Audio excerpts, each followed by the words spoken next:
We were very protective of Isiah. I mean, from the day he was born, I mean, he was a spoiled brat. Yes. I mean, he was the baby. He was the baby.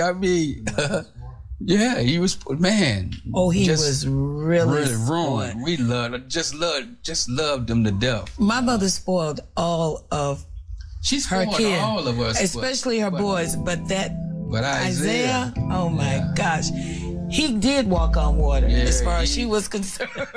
In a family of 9 children, Isiah Lord Thomas was the 7th son of the 7th son. By the time Isiah was old enough to understand the world around him, his older brothers and sisters were already making their way outside the family home. I learned a lot sitting there just listening because they were great teachers. They beat him up on the court and him playing against him so much, and he's a product of that. They were far better basketball players than Isiah was, far better. Not even close. My brother Larry, to me, I mean, you know, he was my idol growing up. He was my hero. And everything that, you know, he was, and, you know, when he played, I tried to emulate. You know, I tried to emulate all my brothers. But, you know, Larry had a big influence on me. But I remember the snowstorm when me and Mark, we were having a basketball game that day. It was a big game. And Isiah, he was 3 years old, and he was a water boy, you know, a towel boy. And the coach was trying to boost us up. He gave Junior this uniform, and Junior still had the street shoes on. And he said, I want you, this kid here has more guts and more hearts than any of you guys. I want you to lead him out on the floor. Well, I wore number 11 because of a guy by the name of Sammy Puckett. And he was on that team, and Sam, you know, he always led the team out. And that day, you know, I got to lead the team out, and I was this little kid, and I was in the layup line. The fans went crazy. The stand, I mean, that you could, the excitement, I mean, just something just magical happened in that gym. It was the first public exhibition of a new talent, and Isiah's tough neighborhood, the west side of Chicago, K-Town, was eager to see the next Thomas brother. Me describing the West Side to you probably not going to give you a full picture of what the West Side was. It has its own heartbeat. It has its own flavor to it. It was several things.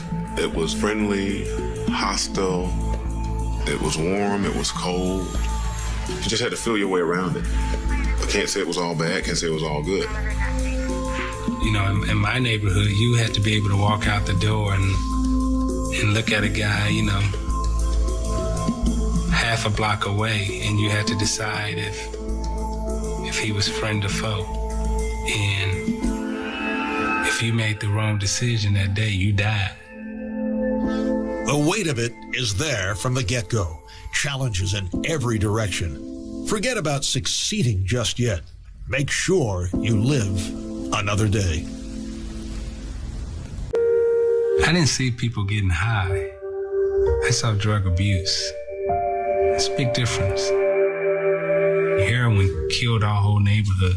You know, from my oldest brother, he didn't die. You know, he's still doing well today. But,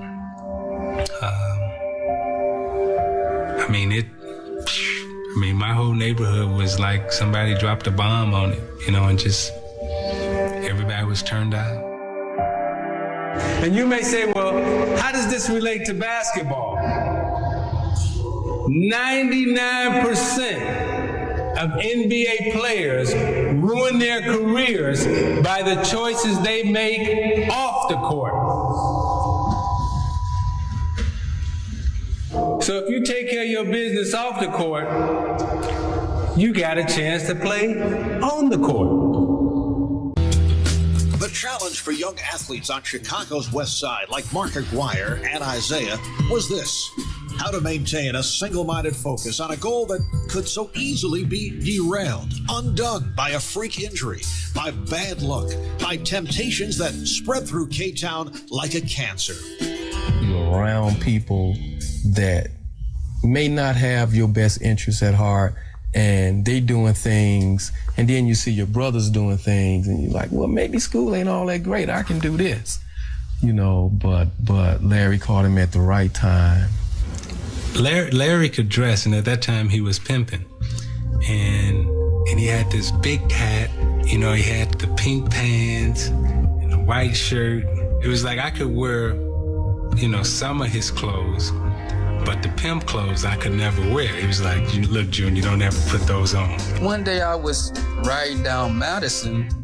I used to change clothes 3 times a day, and I had changed clothes, and I saw somebody walking, I had my clothes on, and had a pair of dice, and it's shaking the dice, and I looked, and it was Junior. I snuck in his closet and, put it on, and I was walking down the street, and I felt really good about myself. And he saw my car, and he took out running out. He was so fast, I couldn't catch him. And my, back then I was wearing big platforms, After, I got beat up a little bit by him, he had a great conversation with me about, the streets, the opportunity that I have. Man, I said, Junior, you're looking at my Cadillac, and you're looking at my clothes and my women and stuff, and I say, man, and you think I got it made. I say, man, you just don't know how hurt I am on the inside. I said, you can't judge the book by the cover. I said, man, every day I ride around in that Cadillac, and I be crying.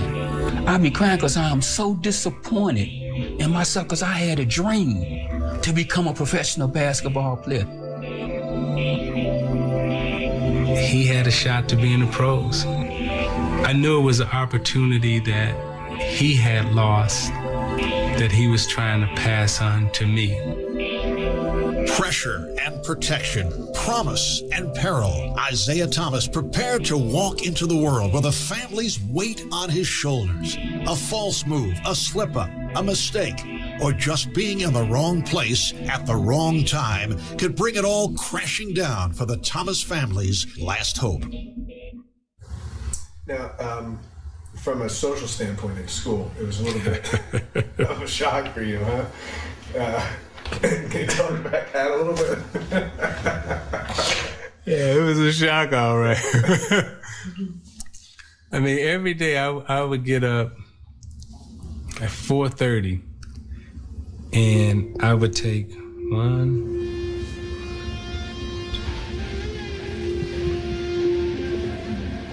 4 buses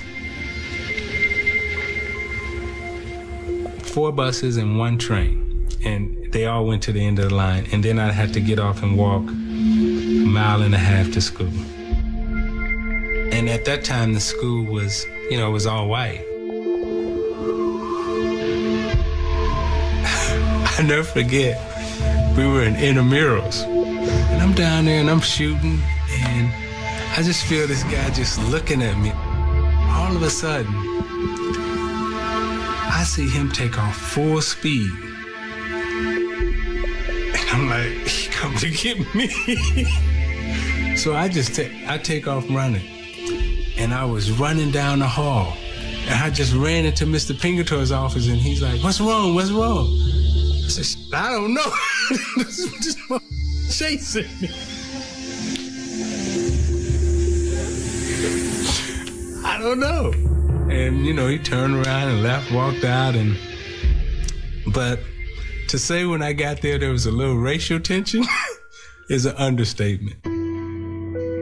St. Joseph's was a Catholic school just outside Chicago, and a perennial state basketball powerhouse.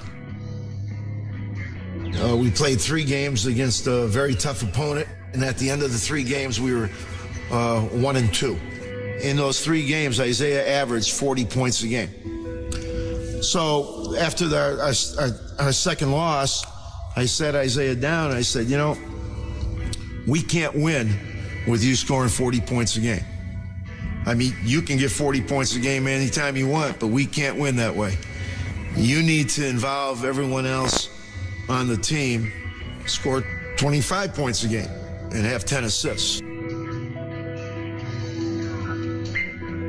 I really feel that Isiah knew how good he was, and he knew exactly where he was going to go, and therefore he accepted advice and criticism and whatever things we do as teachers to help him get there. He knew it. And that's the difference between him and many other players. The fact that he knew how good he was and knew exactly where he was going to go, and he wasn't going to let anything get in his way. By his junior year, Isiah Thomas was leading St. Joseph's to the state finals and winning all-state recognition. As a senior, he was all-state, all-American, and a gold medal winner at the Pan Am Games. And as college basketball programs around the country circled him, he circled them. The senior year was like a zoo. I mean, every game you played, there was a ton here. University of Illinois, I remember, sent a busload of fans to come and cheer him on.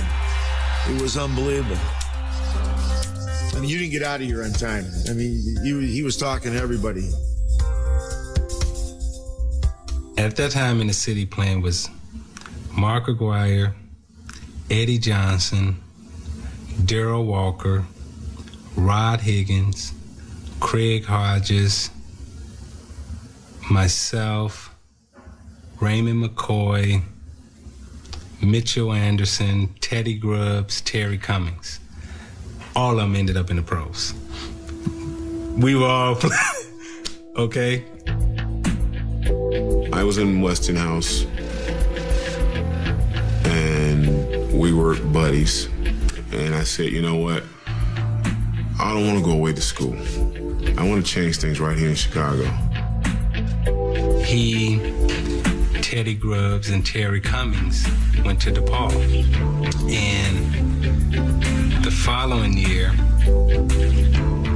I told him I was going to come to DePaul. First year we go to the Final Four. Stage is set for Isiah.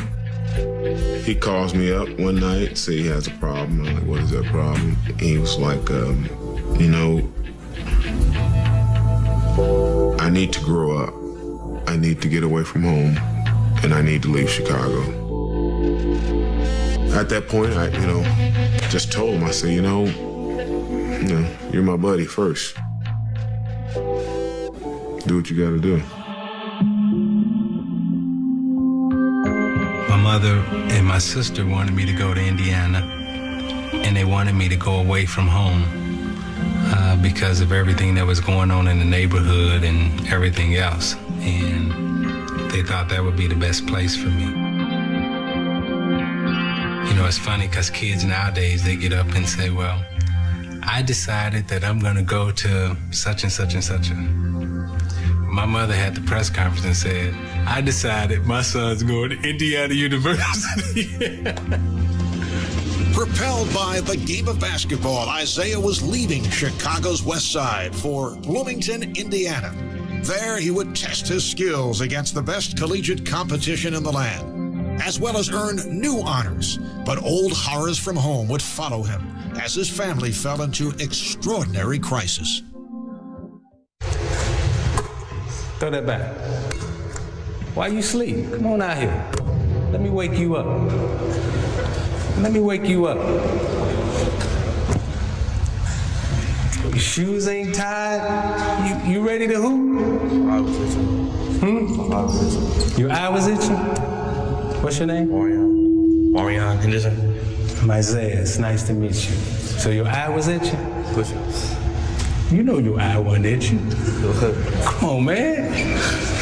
I just saw an itchy eye and some sleep. You was nodding on me. Let me wake you up. Count them out, y'all. Count them out. 1, 2, 3. Oh, wait. Everybody out here, because I said count them out, and I hear this kind of voice. Everybody out here. Everybody out. Everybody out. Everybody out. Everybody out. And I don't want it to take a long time. Everybody down. Everybody down. You want to know what it's like to be on the team? Count them out. Let's go. 1,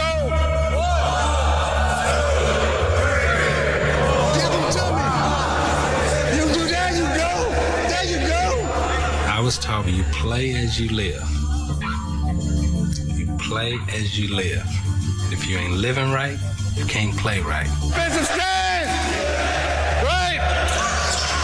Left! Back!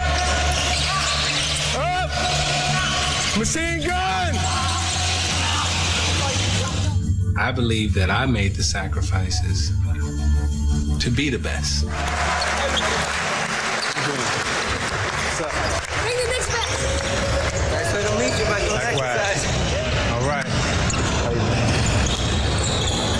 Hey, man. You're my idol. Thank you. When I first got to Bloomington, I remember saying, man, I don't know if I'm gonna make it here, because, you know, I was away from everything that I was familiar with. 1979, out of K-Town and into Bloomington, Indiana. The land where basketball was king and the supreme leader was Bobby Knight.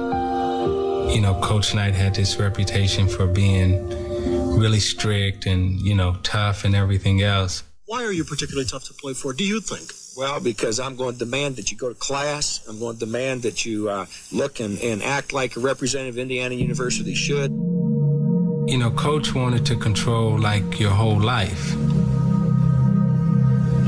And your thoughts also. I felt that what we had here was an uncut diamond. All right, now I've got to do everything I can to help in the cutting process. And it wasn't always going to be agreeable to him. It wasn't always going to be something that he liked. But I think that's the way it has to be between a coach and a player. His life philosophies, you know, I didn't have to buy that. I could hear it and I can listen to it, but I didn't have to totally accept that and embrace it. And we clashed on that front. But I always felt great out on the floor, and he gave me great freedom to play. I never had any restrictions on my game whatsoever at Indiana. I don't think there was ever a time when he and I were out of sync in terms of basketball. Now, you know, I was tough on him away from the basketball court, and because I wanted him to not think he was anything special off the basketball court. These were exciting times in basketball-crazed Indiana in 1979. The team had won a national championship only 3 years earlier. And now, in Isiah, Coach Bob Knight had one of the nation's top recruits to help lead the Hoosiers back to their rightful place in the national tournament. As a freshman, Thomas helped Indiana win a Big Ten championship, and the team began the next year with sky-high expectations.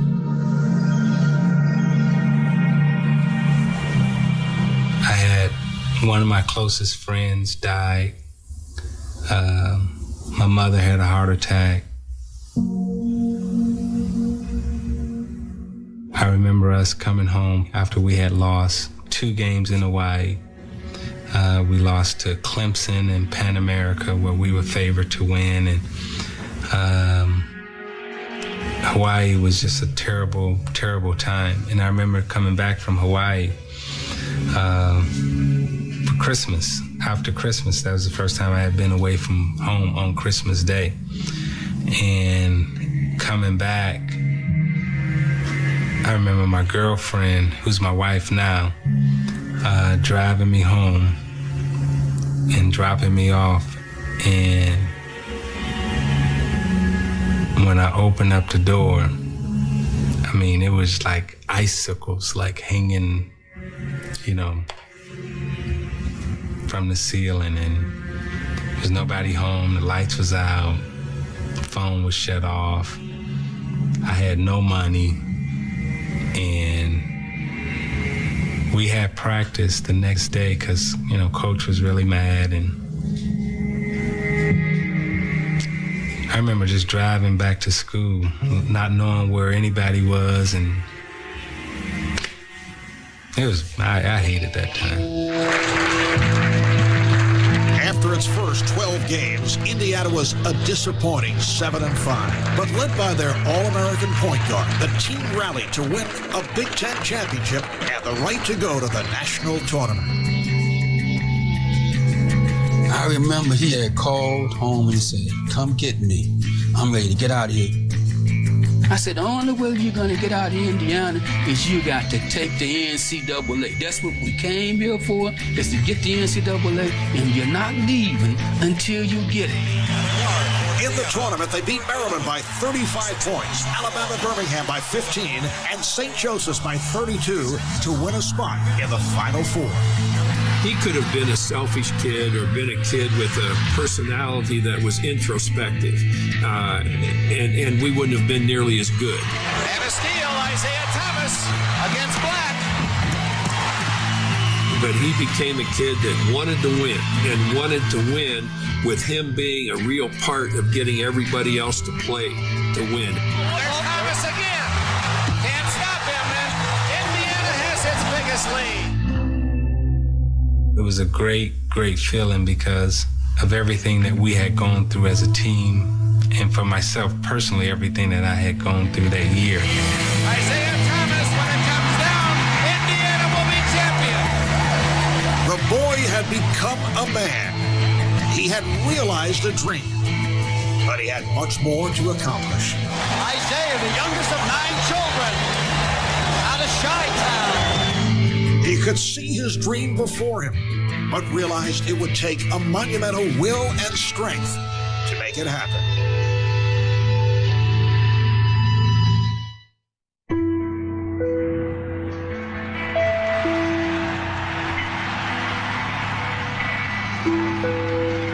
I'd just like to say thank you. You know, there's not really much that anyone can say. Words would be unjust to describe our feelings now. This is probably the greatest moment in my life right here. You know, all you people out there cheering us on and stuff, and I couldn't have ended, 4 great years here any better. But let me tell you something about this team. You haven't seen the best of them yet.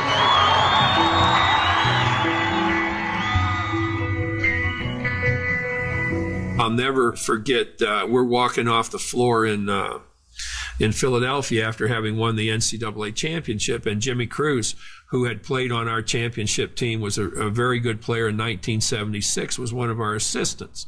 And Jimmy said, "Boy, Coach, we could even be better next year with Isiah and Landon Turner." And I said, "Jimmy, Isiah will not play another college game." I said, he'll go to the pros, and he probably should. I said, because he's in a situation now where he's good enough. Sports of the Week double honors today go to Mark Aguirre and Isiah Thomas. Later today, when the NBA moguls gather for the NBA's draft of amateur talent, Mark Aguirre expected to be the #1 pick, selected by the Dallas Mavericks. Expected to go #2, Isiah Thomas, sophomore guard, Indiana University. MVP in the past national championships just this past March, the top point guard in the land, twice an All-American. Gentlemen, welcome. Thank you for coming on in. After waiting so long for this day and knowing it was coming and knowing how high you'd go, are you thrilled, nervous, or is today going to be a bit of a letdown after the long wait? No, I really don't think so. I'm very happy, it ended the way it did. And the situation is, really nice. It's kind of comfortable walking around with him all day. It really was phenomenal to see those 2 kids come off the west side and mature at the same time. And go #1 and 2 in the draft. Go #1 and 2 in the draft. Well, really, Isiah was supposed to go from the same neighborhood. Yeah. From the same city to go 1 and 2 in the draft. I don't think that's happened before. In July of 1981, Thomas signed a 4-year, $1.6 million deal with the Detroit Pistons. Contract in hand, he bought his mother a house in the Chicago suburbs. In Detroit, he joined a team that had won only 20 games the year before. It was tough, but I knew what we could do because I had just won a championship at Indiana, and When I got to Detroit, I felt at that time we had some players that was happy to be in the pros, making the money, enjoyed the lifestyle, but really didn't care about if we won or lost. And I just wasn't having that. 10-footers on the way. Got it! After 2 losing seasons, the Pistons brought in a new head coach, Chuck Daly. The coach was the first in a series of maneuvers, draft picks, and trades that would surround Isiah with talent. Top of the key. Joe Dumars. He got it! John Sally. It's a slam for Sally. Dennis Rodman. Rodman from Thomas. That's what turned us around. We had the scorers. We had significant rebounding in Bill Laimbeer, but now we added rebounders and defense. But you got to remember, in those days, we had to confront the Boston Celtics, who had a Hall of Fame front line, and the Los Angeles Lakers, who had a Hall of Fame front line and more. We were so close to the one situation where we had the inbounds pass by Isiah. That was picked off. Now there's a steal by Bird. Underneath the DJ, lays it in. Right up, 1 second left. What a play by Bird. We were in a position to go to the finals that year. Then the following year, we were in LA. We had gone to the 7th game. We had gone to June 23rd, and we were exhausted, but here we'd lost another chance to win the championship. We didn't nearly have the type of talent that they possessed. But once we found the right mix of people, then the playing part became easy. Before the start of the 1988 regular season, Isiah Thomas was already orchestrating a move aimed at putting the Pistons over the top. His old friend Mark Aguirre was still with the Dallas Mavericks, but after the All-Star break, in a major deal, Adrian Dantley was out of a Pistons uniform, and Aguirre was in. The great part about it was done the right way. Every player on the team never thought about himself. It was one of the most perfect experiences of basketball that I had had, but I mean from 1 to 12. We were just a group of guys that said that we may not have as much talent as you do, but we really were a team. 1989, and the Pistons are back in the finals. Led by Thomas, their 8-time All-Star, Detroit dominated the Lakers, sweeping the series in 4 games. When they beat the Lakers, man, he shot one of my shots. And it goes out, you see it, shake it up, and turn around. Boom! I said, oh, I fell out. Ruby said, you know? I said, yeah, I know what he's gonna do. The Pistons are the basketball champions of the world. A milestone in a life journey, tears of relief and joy. And the Pistons do it again the next year. This time against the Portland Trailblazers, and again dominated. Isiah Thomas has done it again, willed himself and those around him to achieve a goal, but just around the corner, his basketball life will crumble, and his basketball family disappoints this Piston for life in a way his flesh and blood never would. All right. Hello, everybody. I've never seen the palace so quiet. I came through the back office and I didn't see anybody in there. I was like, where is everybody? I never had to give a retirement speech before, so at my young age, you gotta kind of have to bear with me because I never had to do anything such as this today. My emotions are going a mile a minute. I told myself I wouldn't cry, but I'm getting ready to go already. With only 3 games left in the 1994 season, Isiah Thomas shredded his Achilles tendon. At at the age of 33, it was a career-ending injury, and he decided to call it quits. After 13 seasons, he left the court as a 12-time All-Star and 2 times the MVP of the NBA Showcase. I'm so proud of you. I'm so proud. God bless you. And while he had traveled further than any of his siblings in basketball, the path had been at least partially cleared by his brothers. Now, Isiah was on his own. But Thomas did have a plan for his basketball afterlife. He had been in discussions with Pistons owner Bill Davidson about broad responsibilities with Detroit. Many thought the deal might include an ownership stake in the team that he had led to 2 NBA titles. There's the thought in my mind that Isiah would run the franchise or own part of it because he was Bill's fair-haired guy. Bill was in love with him. And I thought they'd go off into the sunset together and he would be a Piston for life. I think we all screwed it up. I think we really dropped the ball because what we were trying to do at that time was take a player from the floor and move him to the front office, which had never been done before, you know, in that kind of fashion. And what I don't think we understood how to do it. And I think fear, paranoia, ego, and a lot of other things got in the way of letting that happen for us. And when I say for us, I mean the Pistons. I think we all were hurt, and we all acted hurt. We all acted like jilted lovers, you know.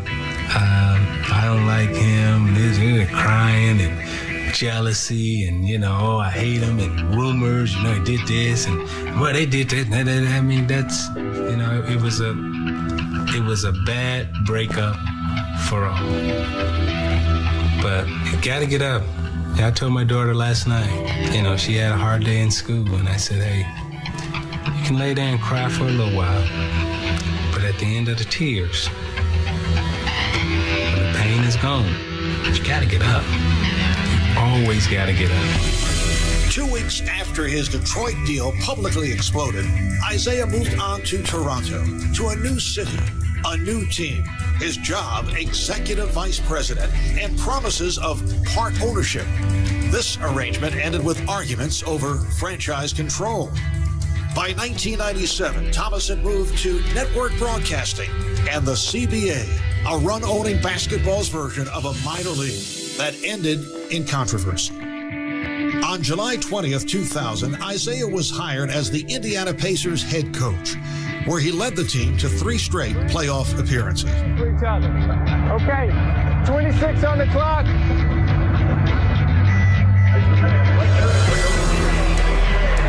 Give me a 23 down. 23 down. You got a weak one on you in the post. Curl off out, make a good pass to him, make a cut, go on him. As a matter of fact, don't cut, just spot up corner. I thought we had something going in Indiana which was really positive with the players, the way they were growing, the way they were maturing, our win total, the talent that we were acquiring and everything. And, you know, we had a great thing going there. And then new management came in, and the new manager happened to be, you know, a gentleman, you know, that I had competed against by the name of Larry Bird. He had had success with one of his former assistants, and Rick Carlisle. And so he fired me and he hired Rick. That was probably one of the worst days of my life. But it's the best thing that ever happened to me. Because had I not been fired, I would not be the president of the New York Knicks.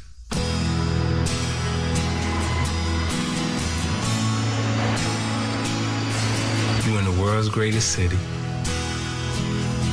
with the world's greatest arena, with a team that if you can turn the lock, you can unlock the key, because everyone has tried to, win here and have great success here. But if you can win here in New York, like the song say, if you can make it here, you can make it anywhere. There's no better place to win than New York. Number 19, Captain Willis Reed. In the corner pressure, he drives. Come on in for a jump. Yes! We're going to build another one. No question in our minds. Just like when I say Jerry West, just like when I say Jackson, just like when I say Isiah. You just know how to do it.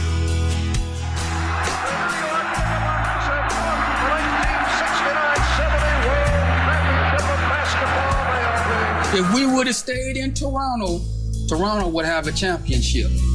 If we would have stayed in Indiana, if they would have gave them 3-4 years, they would have a championship. New York, no doubt about it. Stick with my brother, you're gonna have a championship.